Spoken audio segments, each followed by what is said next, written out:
Sebagai orang Kristiani, tidak lepas namanya hukum memberi untuk peduli terhadap sesama, karena memberi adalah bagian dari iman percaya kita. Tuhan Yesus mengajarkan kita untuk memberi sedekah di dalam Matius pasal 6 ayat 3 sampai dengan ayat yang keempat. Ia berkata, "Tetapi jika engkau memberi sedekah, janganlah diketahui tangan kirimu apa yang diperbuat tangan kananmu. Hendaklah sedekahmu itu diberikan dengan tersembunyi, maka Bapamu yang melihat yang tersembunyi akan membalasnya kepadamu."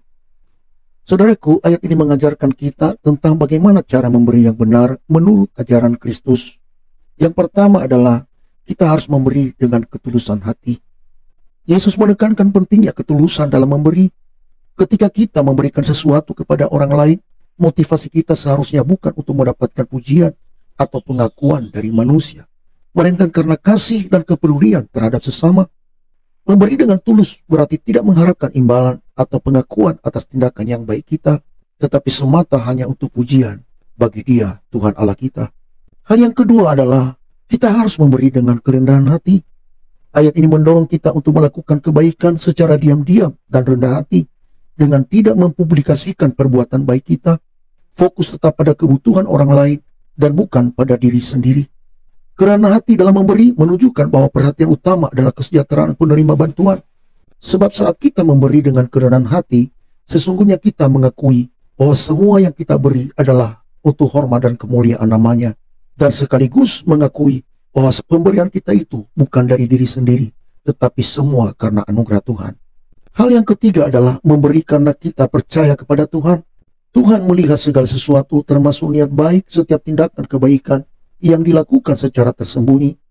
Percayalah bahwa Tuhan menghargai setiap pemberian yang tulus dari hati, dan Dia akan memberikan balasan sesuai dengan kehendak-Nya. Kita tidak akan kehilangan upah, sebab kalau Dia yang memerintahkan kita untuk memberi menolong orang lain, maka dari Dialah kita mengharapkan upah, dan bukan kepada orang yang kita bantu. Saudaraku, saat kita memberi, harus dilakukan tanpa pamberi, sehingga dapat membawa dampak positif yang lebih besar bagi penerima, karena mereka merasa cinta sejati tanpa syarat dari Tuhan. Sebab melalui kita, mereka merasakan kasih dan anugerah Tuhan itu sendiri. Dengan mengikuti ajaran ini, kita sedang meneladani kasih Kristus yang selalu memberi tanpa batas dan tanpa syarat kepada orang-orang yang layak kita beri pertolongan. Di dalam renungan ini, mari kita refleksikan diri.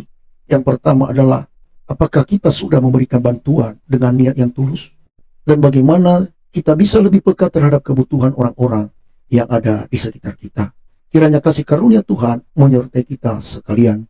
Sampai Maranatha, Tuhan Yesus datang kembali. Shalom. Bapa, ajarku